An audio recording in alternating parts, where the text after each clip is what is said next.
What's up, Misfits? It's finally time to do a proper review on the Josie saddle that we won. And to do it on the mare who won it, also known as the Little Red Witch That Will. Amber Morris comes in now, AQHA Reserve Pole Bending Champion in 2018 and 2019. The 2022 AQHA World Champion Stakes Race from the Bluegrass State of Kentucky. Sup, Evie darling. Okay, so if you haven't seen my last vlog, we took a trip to Texas and we ended up winning the 2D at the Josie reunion, and it's where we won this lovely, gorgeous saddle. So this is the Josie Circle Y Light Speed saddle. It's got faux leather. It's their lightweight saddle. It weighs, I want to say, about as much as my treeless saddle, which is around like 22 pounds-ish. As you see, the fake leather for the fenders, then it has real leather here. And of course we got the three-way rigging, which I will show you guys how to properly put on so that you get the benefits of having a saddle that fits both the back and the front nice and snug. Of course, it's got the felt seat, super comfortable. The forward hung stirrups that I absolutely love. That is a must for me. The gullet size, gullet size is a 6 3/4. It's their standard size. And I have been using this saddle on Evie since we got back, but it's been raining, so I haven't been able to do a proper review. So we're going to go over the good, the bad, and the ugly about the saddle. Something I also want to note is that I have not actually run in this saddle. Texas was the last show that we actually ran at. I did do a bit of a test run here. If you haven't seen that video on TikTok, I put it up there. We just did a little bit of a breeze through our very first ride in it. It has been broken in a little bit since. It's not, it honestly didn't take but like a ride to get it broken in, because I've never had like a true brand new saddle to me before. So this is like the very first true brand new saddle. And it came at just the right time, because I was actually getting ready to order like a double J saddle. Those were like $3,000 to $4,000, and this is a $3,000 saddle that we won. So I absolutely love this thing.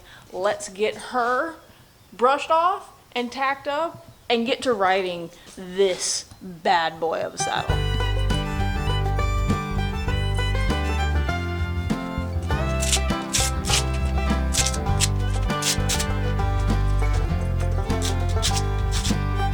So the saddle pad we're going to be using is the Saddleright pad. I have the treeless cut, it's the only one I have. This one I think is the 1/2 inch pad. The way I like to keep my pads is I brush them. Someone is out there acting like a heathen. I like to brush them before each ride so that it keeps the felt new and keeps the crust from building up on it. So just take a curry comb, brush it out before each ride, and that'll prolong the life of your saddle pad.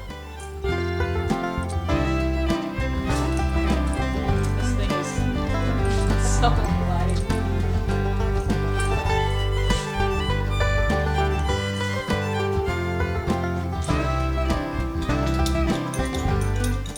How we do these three-way riggings is you start on your front rigging, bring it through your cinch,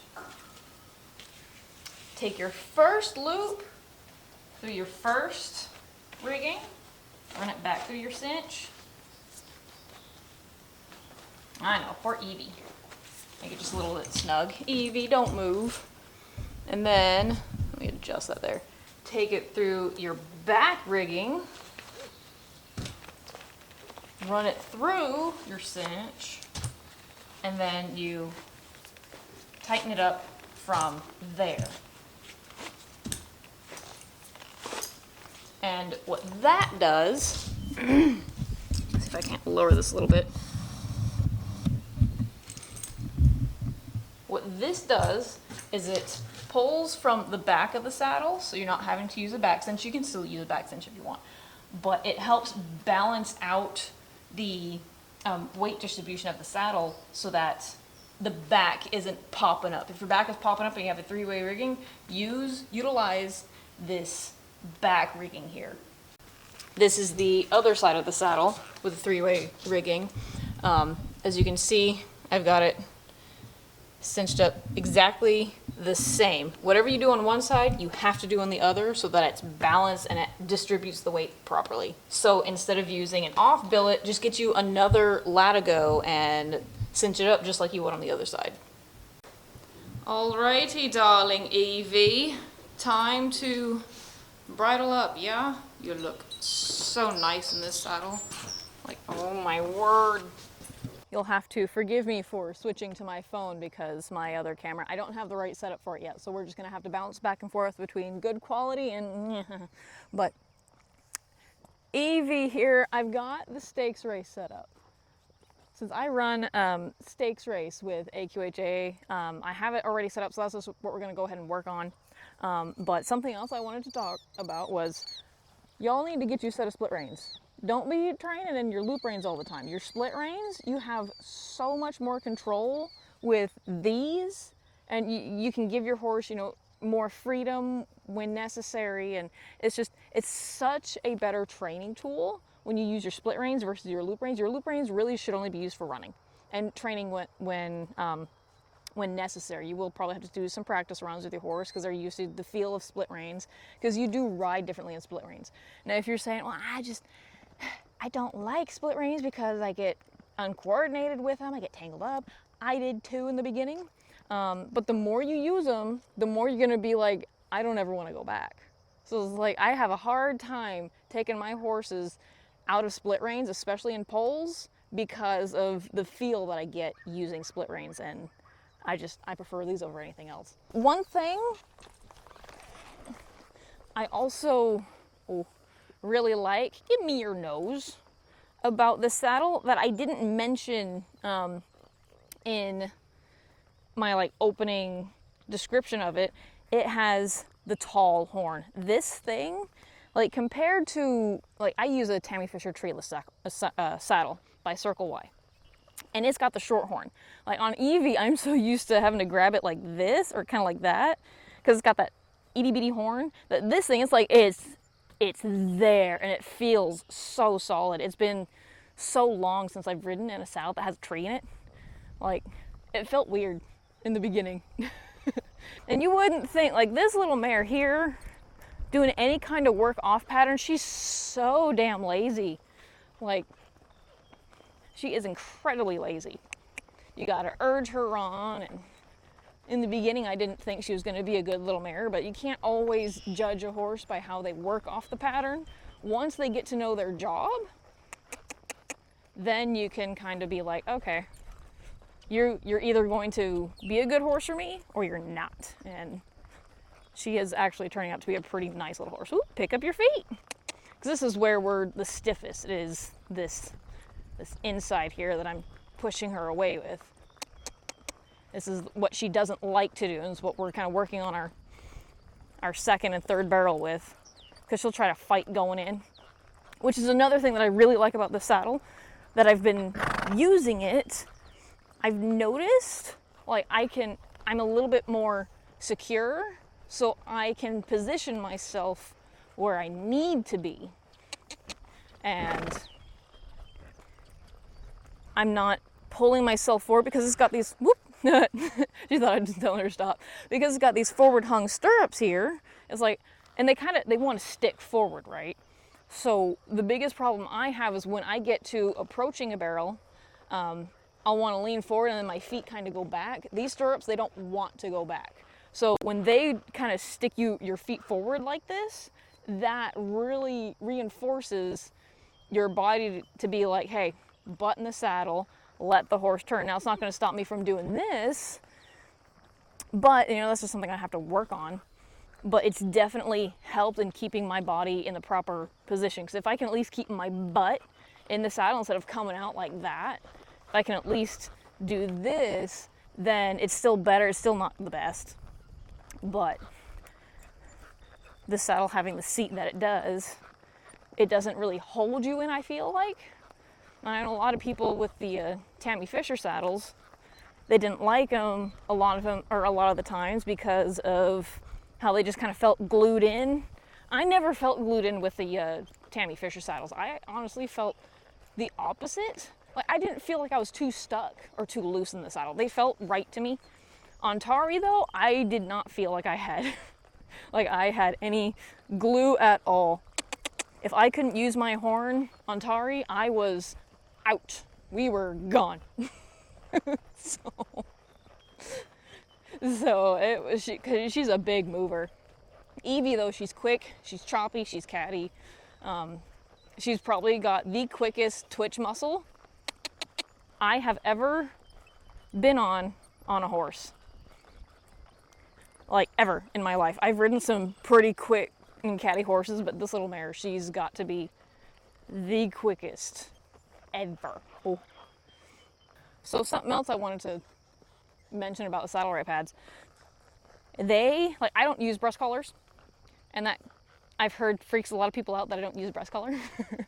But these saddle right pads, like, if you have a problem with your saddle rolling, 1, your pad may be too thick, 2, your girth may be too long, or 3, all of the above, as well as your saddle probably doesn't fit your horse.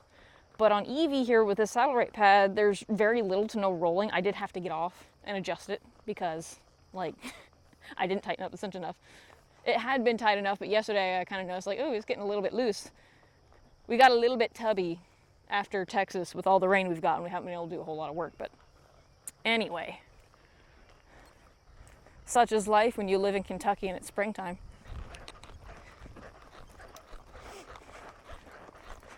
Now, as I'm loping here, I don't know if you can see, but saddle feels really good. She feels really good. She's striding out the way she should. And she's got a really short stride, but that's just her. Till you get her in a run, and she's gonna go ahead and lay one out for you. But we'll go ahead and bring her in tighter here.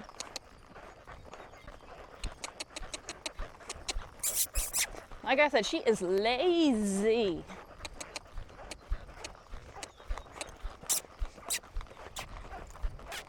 Now when I'm doing this, I want her shoulder, she's trying to get behind it there. I want her shoulder to stay ahead of that pole. There we go.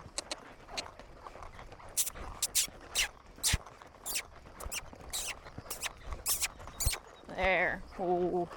I want her shoulder to stay ahead of that pole, because when their shoulder gets behind it, that's where you're going to knock. Okay. Let's go to the other one and lope. She's stiffer on this side. It always has been. But this is the side she turns best on. It's her quicker side, so that's why it's her second and third barrel. She doesn't feel as good off pattern on it because she is stiff. But that's just where we got to keep doing more work on this side versus the other side. I know a lot of people are like, oh, do 20 circles one side, 20 circles the other side. It's like, no. If you got to do 10 circles one side, just do 10 circles on their good side. And if they need more circles on the bad side to get caught up with their good side, then you do that. You don't have to do the same on each direction. Now, when you're trying to balance out a workout as they get older, yes, but in training, young horses, you don't necessarily have to. You do what you have to do to train your horse, to train them properly. But if you do too many circles on their good side, they're going to get irritated with it. Okay. And she's really bad about not keeping her shoulder ahead of this pole. Drive with my outside leg. And keep her off it with my inside leg. She tried to run off there a little bit.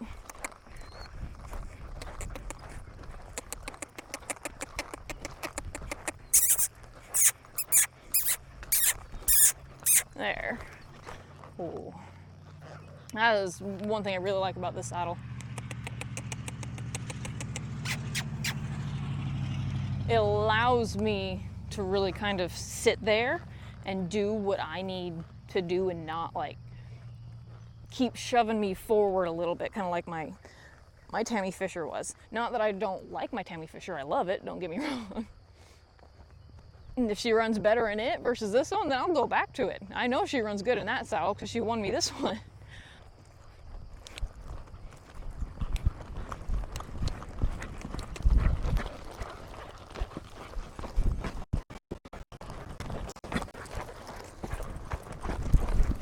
Oh. There you go. Now, since I know you guys were gonna wanna see it on the barrels, I went ahead and did a quick breeze through just for you guys.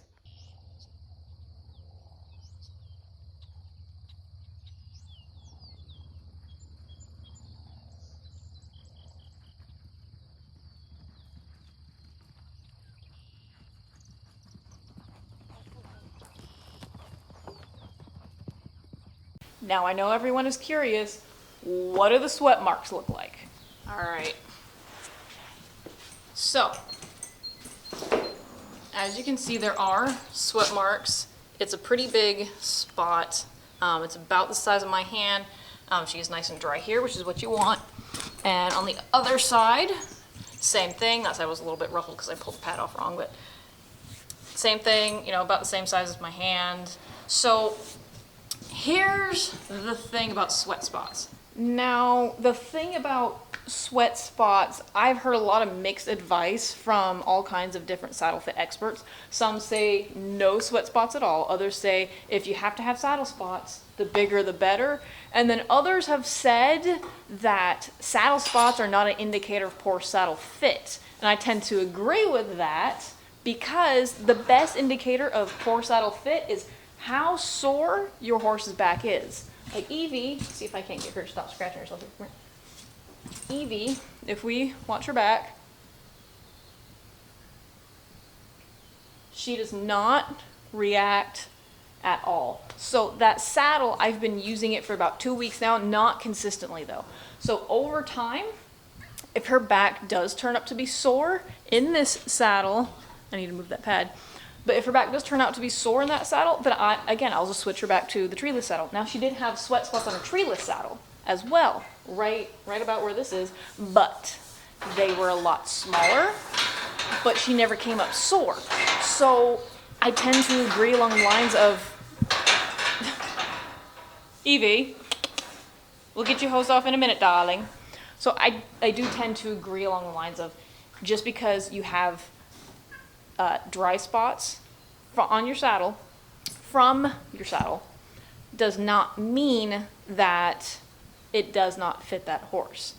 An indicator of whether it fits that horse or not is if your horse's back is sore. If you have dry spots and your horse's back is sore, get a different saddle. If you have no dry spots and your horse's back is sore, you need to get a different saddle, or maybe even a different saddle pad. It's just, you have to do a lot of trial and error, find a saddle that works for both you and your horse, and then you all can travel on and be happy. So with that said, I'm going to hose her off. She is desperately wanting to be done. Ratchet wants to be fed. Everyone wants to be fed. Leave a like, subscribe, share the video, leave a comment down below on the saddle you like and use currently and what you're planning on using or getting in the future. And I will see you all in the next video. And until then, work hard, stay misfits.